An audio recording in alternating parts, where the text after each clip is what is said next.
Olá, meus queridos alunos, sejam bem-vindos a mais um vídeo treinamento aqui, ó, Bizu Preparatório. Eu sou o professor Gilmar e nós vamos falar com vocês sobre processo penal. É sempre muito bom conversar com vocês, meus queridos alunos. Bom, começando do começo, esse vídeo treinamento é para você que quer fazer o concurso da Polícia Militar. Para você que quer se aperfeiçoar um pouco mais, ó, professor, terminei minha graduação, eu preciso me aperfeiçoar para o mercado de trabalho, ó, eu estou a fim de fazer um concurso para juiz, para promotor, eu queria ter um pouco mais de fluência nessa matéria. Vá de Meca, vem comigo, meus queridos alunos. Bom, processo penal. Está previsto no Decreto-Lei 3689 de 1941. Acontece que de 41 até os dias de hoje, nós tivemos a Constituição Federal entre esse período de tempo. E isso fez uma diferença para que nós possamos interpretar a norma.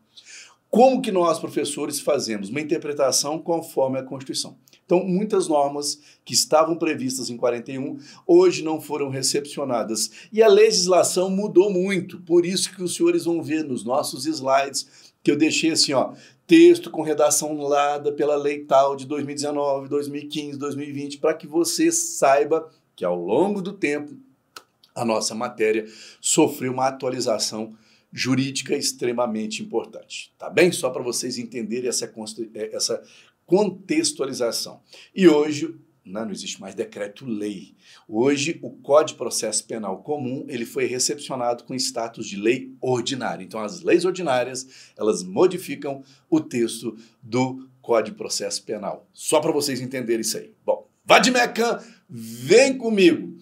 Não adianta você querer estudar processo, já ir direto lá num procedimento da busca e da apreensão, da prisão. Não adianta você tentar fazer essa axiologia. Você precisa primeiro entender de onde vem o termo e para que ele serve. A palavra processo vem do grego procedere, que significa caminho. Então, processo é caminho para se chegar a algum lugar. Então, o processo penal, a lei processual penal, é o caminho para se instrumentalizar o direito penal. Quando lá no direito penal, no direito material, alguém pratica um crime, um ato delituoso, a pergunta depois, tá, ele matou alguém. E agora? E agora quem responde é o processo. Então, para você que está estudando, processo é um conjunto de procedimentos e normas que vai mostrar para as pessoas, para o jurisdicionado, o caminho que será feito pela justiça até a execução da sentença. Então, nós vamos ter no processo, primeiro, que o Código de Processo Penal ele é dividido em 6 livros. Nós não vamos estudar os 6 livros. O mais importante vocês entenderem que eu tenho uma fase de investigação chamada fase pré-processual.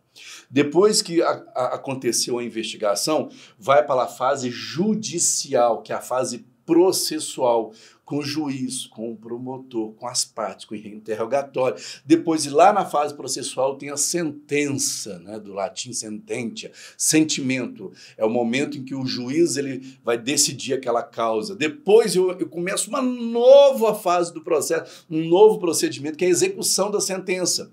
É quando o réu condenado ele vai cumprir a pena e vai para a penitenciária. Depois tem uma parte falada de nulidades, de reabilitação.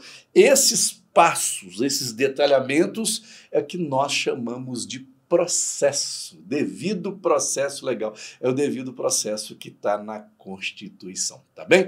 Eu fiz essa explicação preliminar para você que quer fazer um concurso entender o que nós vamos estudar. E, óbvio, eu preciso explicar para vocês aqui o que cai sempre nos concursos. Essa parte preliminar é uma parte exordial. É uma explicação que o próprio código nos apresenta. Então, eu vou trazer para vocês aí do processo em geral, das disposições preliminares. Eu vou pedir agora na tela, acompanha na tela então o Código de Processo Penal para gente. Turma, então tá aí, Direito Processual Penal, o livro 1 do processo, eu vou grifar, ó, vou dar um destaque aqui, ó, do processo em geral. Grudem-se os olhinhos aqui, eu quero que vocês prestem atenção nisso aqui, ó. Que desenho lindo, professor, obrigado, eu fiz um curso de desenhologia lindo, tá vendo? Ó? Do processo em geral. O que o professor Gilmar vai falar agora nessa aula com vocês? Do título 1, anota aí, título 1, disposições preliminares. Então, essa nossa aula está focada nas disposições preliminares. Vamos então conhecê-las? Vamos lá! De novo, eu já havia explicado, disposições preliminares.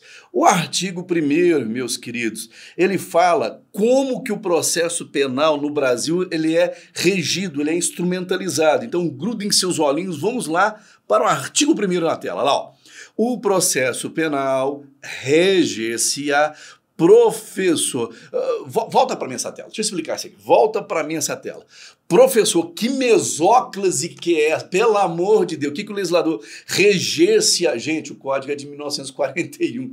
Então eu sei que a geração de vocês nem usa mais reger-se-á, mas ele rege-se, é isso que ele quis dizer, tá bem? Então, o processo penal, ele rege-se, reger-se-á é uma expressão chamada mesóclise, muito utilizada na década de 40, hoje um pouco em desuso, tá bem? Mas então, só parei para chamar atenção para mim, só para explicar isso para vocês vão achar um pouco esquisito, mas é que da década de 40 essa nomenclatura. Então, vamos voltar para o texto, olha lá, grudem seus olhinhos lá, de novo no artigo 1º. O processo penal, ele reger-se-á em todo o território brasileiro, então o princípio da territorialidade, da aplicação do Código de Processo. Por este código, é uma ressalva, quando que em tese ele não será aplicado na sua totalidade. Os tratados e convenções e regras de direito internacional, obviamente porque serão aplicadas as regras do direito internacional, como, por exemplo, o Tribunal Internacional de Haia, de Genebra, enfim, os tribunais internacionais. Inciso 2, as prerrogativas constitucionais do presidente da República, dos ministros de Estado, nos crimes conexos com o presidente da República e dos ministros do Supremo Tribunal Federal nos crimes de responsabilidade. Vocês devem estar perguntando, mas por quê? Porque os ministros do Supremo nos crimes de responsabilidade, eles vão seguir o rito específico da lei do crime de responsabilidade. Os processos de competência da justiça militar. Ai, ai, ai, grudem-se os olhinhos aqui. Grudem-se os olhinhos aqui, ó. Eu vou pedir para a câmera, volta para mim, tá aqui, voltei. Presta atenção, turma, eu quero explicar isso aqui detalhadamente para vocês. Os crimes militares, eles são investigados pela Polícia Judiciária Militar e são julgados na Justiça Militar. Se for crime contra as Forças Armadas, na Justiça Militar da União, se for crime estadual, praticado por militares estaduais, bombeiro ou policial militar, será julgado na Justiça Militar Estadual. Não é aplicado este código, o Código de Processo Penal Comum, para os crimes e para o processo penal militar. Lá no artigo 3º, se você quiser, né, fazer um estudo comparado, eu estou querendo fazer uma monografia, um artigo jurídico, professor? Sim. No artigo 3º do Código de Processo Penal Militar, ele traz o seguinte, que poderá ser utilizado o Código de Processo Penal Comum quando o Código de Processo Penal Militar for omisso em algum procedimento, como, por exemplo, alguma medida cautelar, colocação de tornozeleira. Aí sim, lá o juiz da Justiça Militar irão vir aqui nesse instituto, vão pegar esse material e vão utilizar lá. Fora isso, não se utiliza na Justiça Militar esse código. Eu só abri esse adendo porque vocês vão estudar comigo, com outro professor, vocês vão preparar para as carreiras militares e uma hora ou outra vai cair processo penal militar. Então, já feita essa explicação, grudem seus olhinhos, ó, volta para a tela, vamos para o inciso 4. Na tela com vocês, o inciso 4, então, do artigo 1º. Também é uma exceção esse código, os processos de competência de tribunal especial, né? Tribunal Especial. E os processos por crimes de imprensa. Não vou comentar que não faz sentido para a gente.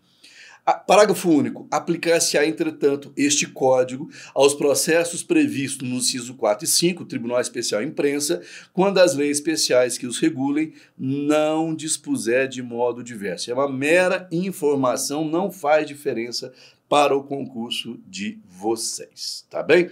Bom, continuando aqui, ainda nas disposições preliminares, vamos falar, esse é o artigo 2º, ele é uma redação original, ou seja, ele foi feito lá em 1941 e, obviamente, que já está em vigor lá. Ó. A Lei Processual Penal, olha outra mesóclise, aplicar-se-á desde logo, sem prejuízo da validade desacializado, sob a vigência de lei anterior. Nós estamos falando isso aqui da década de 40. Hoje não faz sentido, que isso aqui já está há muito tempo em vigor. Artigo 3º.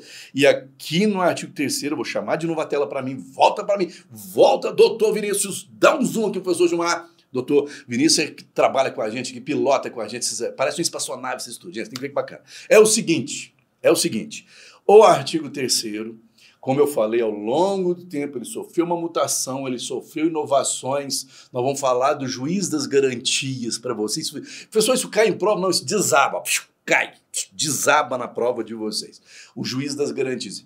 Eu quero dizer para vocês o seguinte, o artigo 3º, ele foi sendo atualizado ao longo do tempo.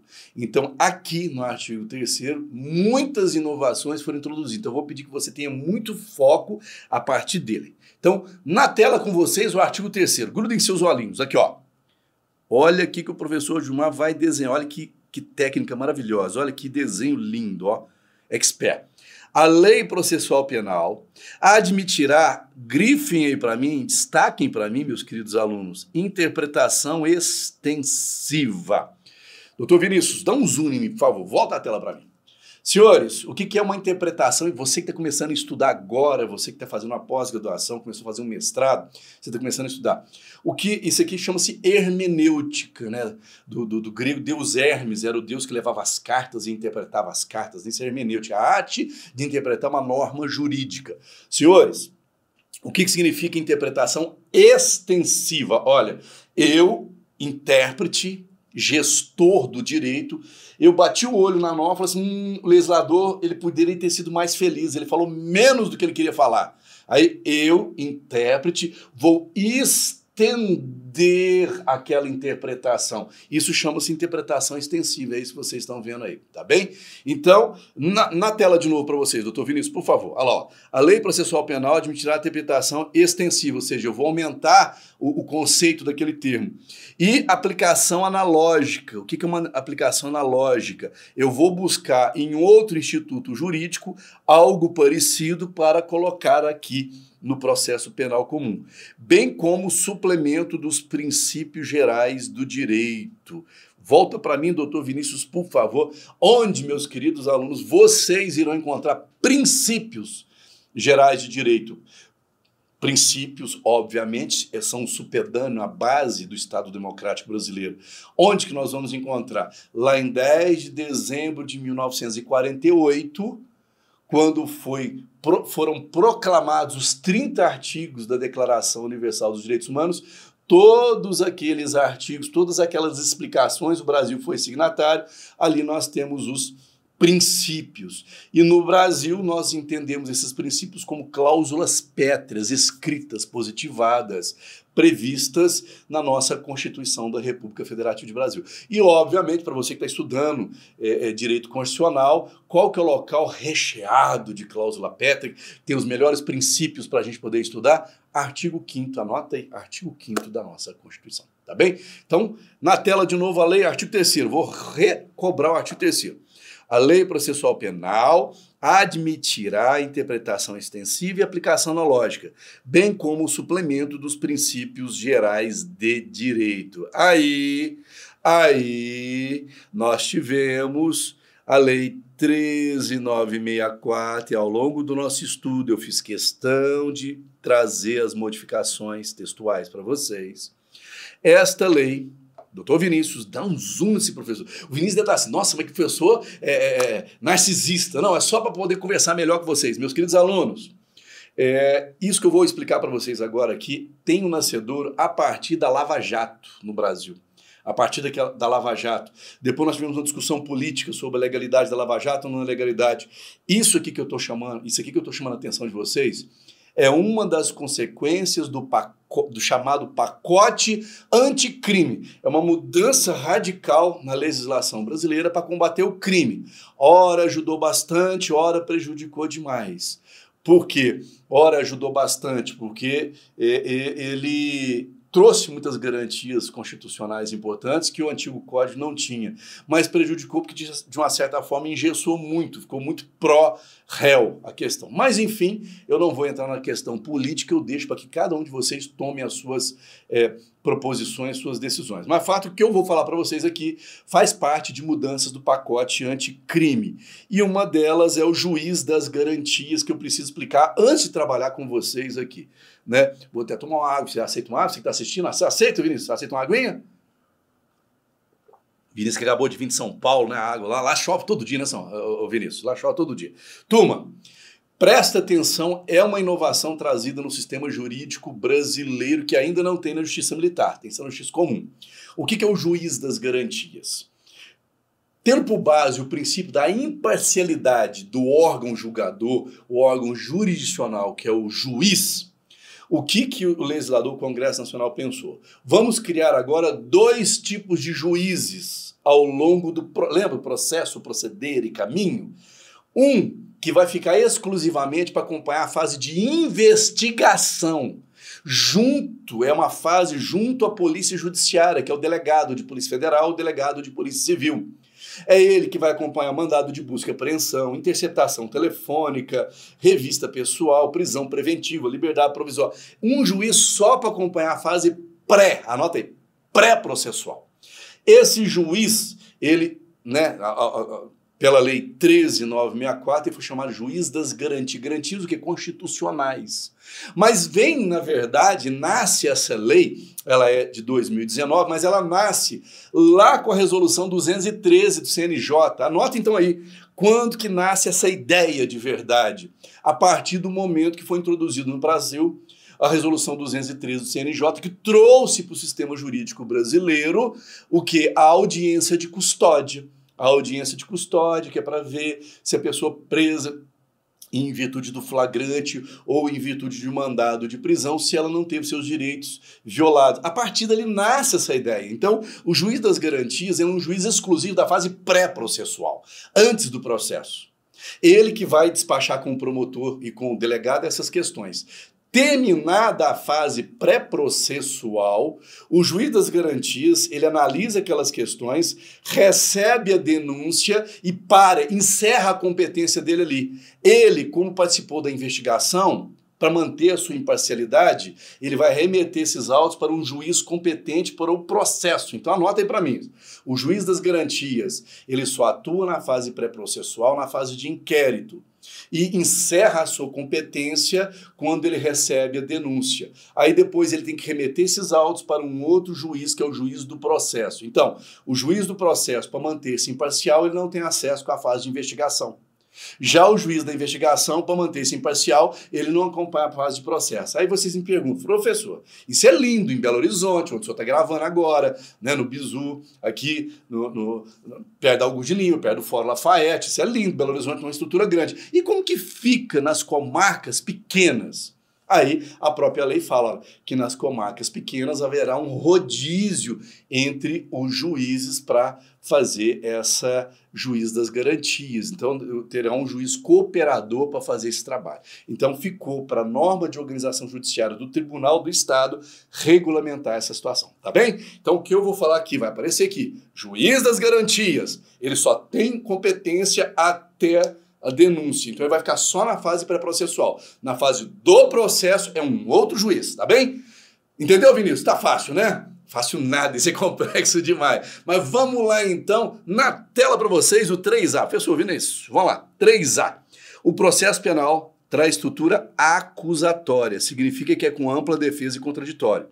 Vedadas, proibido, a iniciativa do juiz na fase de investigação, que é a fase pré-processual, e a substituição da atuação probatória do órgão de acusação.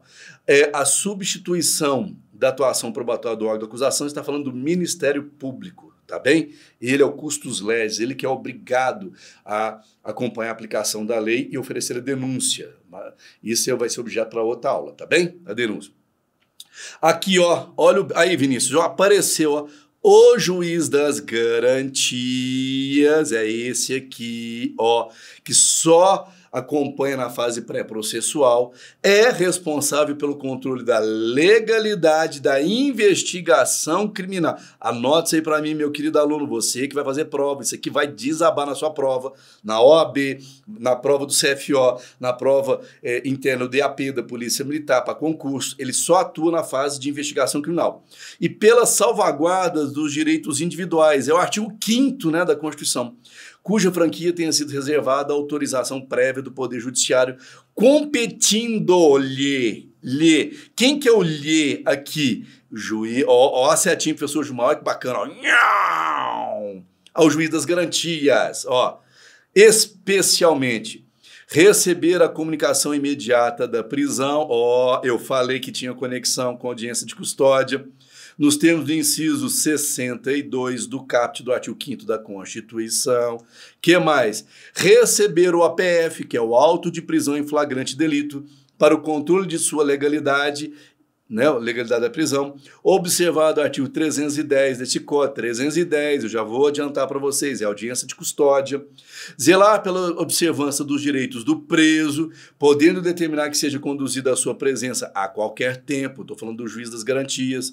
Ser informado sobre a instauração de qualquer investigação criminal, ou seja, o juiz ele tem que receber imediatamente do delegado a notícia de que está uma investigação em andamento. Decidir sobre o requerimento da prisão provisória, é ele que decide, que declara, que determina a prisão provisória, ou outra medida de natureza cautelar, como, por exemplo, colocação de tornozeleira, viu, meus queridos alunos? Que mais é função dele? Prorrogar a prisão provisória ou outra medida cautelar, como afastamento do lar, bem como substituí-las ou revogá-las, assegurada no primeiro caso o exercício do contraditório em audiência pública e oral. O que é contraditório? Contraditar, falar contrário. O investigado ou flagrado ele tem o direito de ele mesmo se pronunciar. Isso que é contradito, falar contra, na forma do disposto deste código ou em legislação especial. Ele também, no inciso 7, vai decidir sobre o requerimento de produção antecipada de provas consideradas urgentes e não repetíveis. Por exemplo, uma testemunha está quase morrendo, está no hospital. É isso. Assegurado o contraditório e a ampla defesa em uma audiência pública e oral. Prorrogar o prazo de duração do inquérito. Nós vamos ver o prazo de duração do inquérito. 30 dias com o investigado livre e 10 dias com ele preso, estando investigado preso em vista das razões apresentadas pela autoridade policial. Observado o disposto no parágrafo 2º deste artigo, tá fácil. O que mais é função do juiz das garantias? Determinar o trancamento. Então, é ato ex officio trancar o inquérito quando não houver um fundamento razoável, nós chamamos de indícios de autoria e materialidade, para a instauração ao procedimento. Ou seja, o juiz está suspeitando que a autoridade policial está querendo prejudicar o investigado, já que não tem elementos. E isso, inclusive, configura abuso de autoridade na Lei 13.869, tá? Requisitar. É o papel ainda do juiz das garantias. Documentos, laudos e informações ao delegado. Olha, aparece agora a palavra delegado, que eu já tinha falado, sobre o andamento da investigação. E decidir sobre os pedidos. Requerimento significa pedido. De interceptação telefônica, do fluxo de comunicações em sistemas de informática e telemática ou de outras formas de comunicação.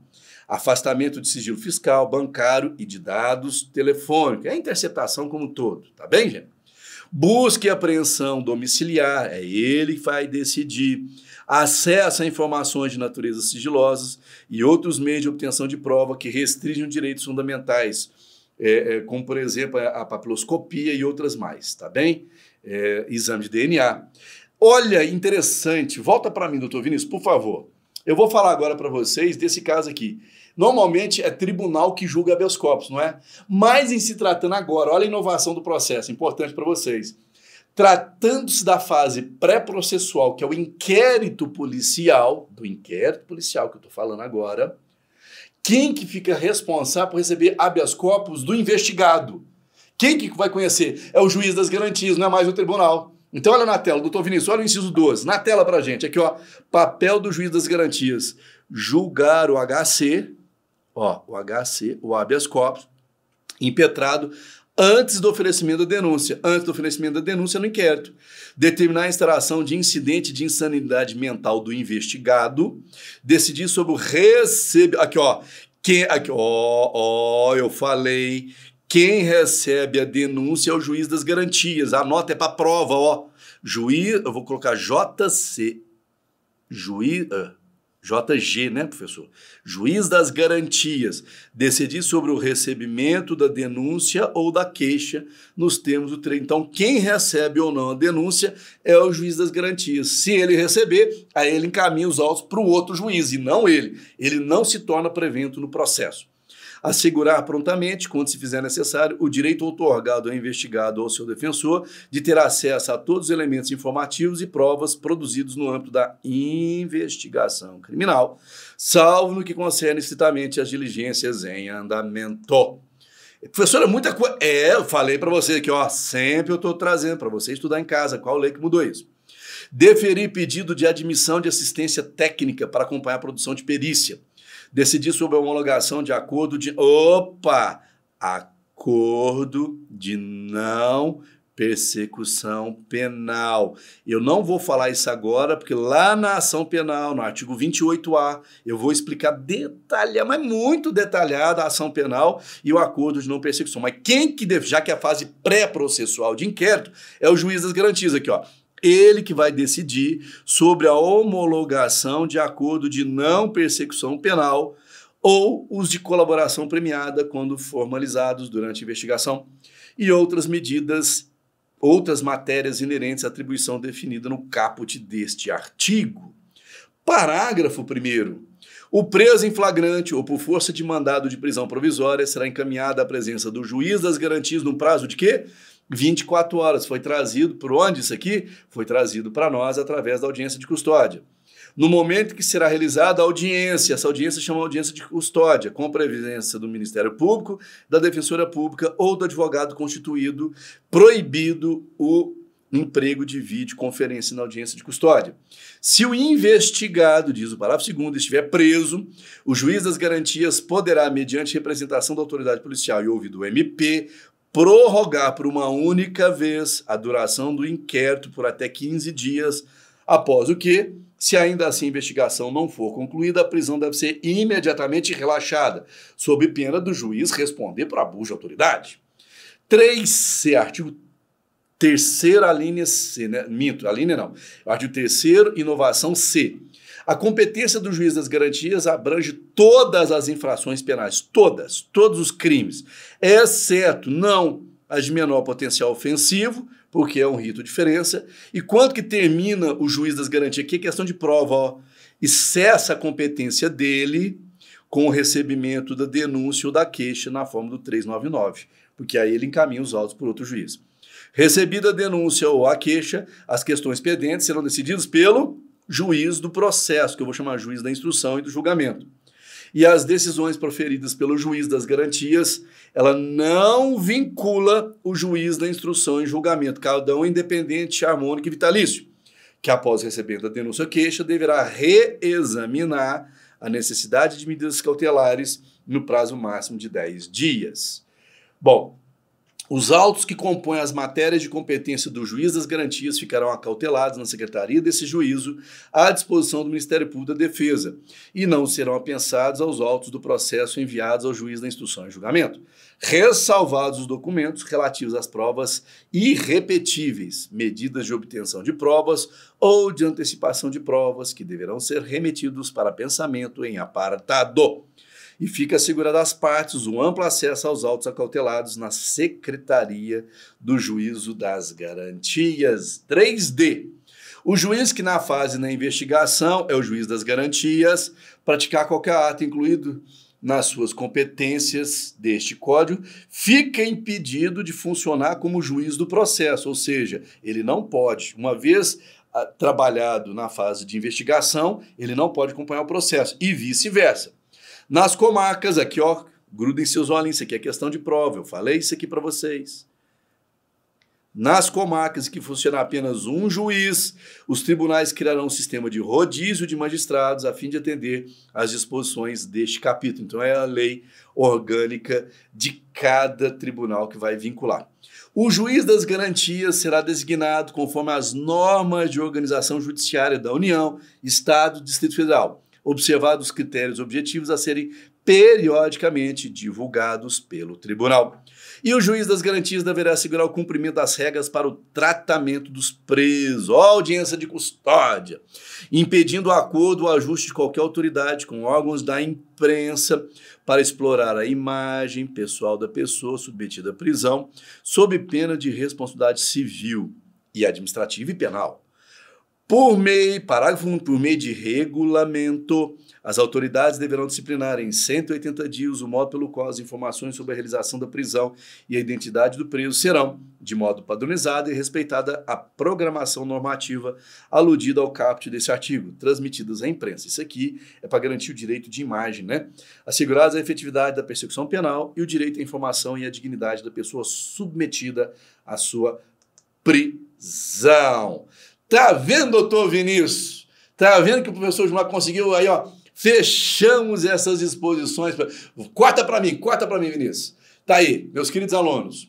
Nós, nessa aula, conseguimos fechar as disposições preliminares. E para você que está estudando, você quer ser juiz, quer ser promotor, oficial da Polícia Militar, quer fazer exame de AP para sargento, você quer fazer exame de AP para tenente, CESP, CEGESP, vem estudar com a gente, vem descobrir aqui. Mudanças importantes trazidas pelo pacote anticrime. Qual que é a palavra-chave dessa mudança aqui?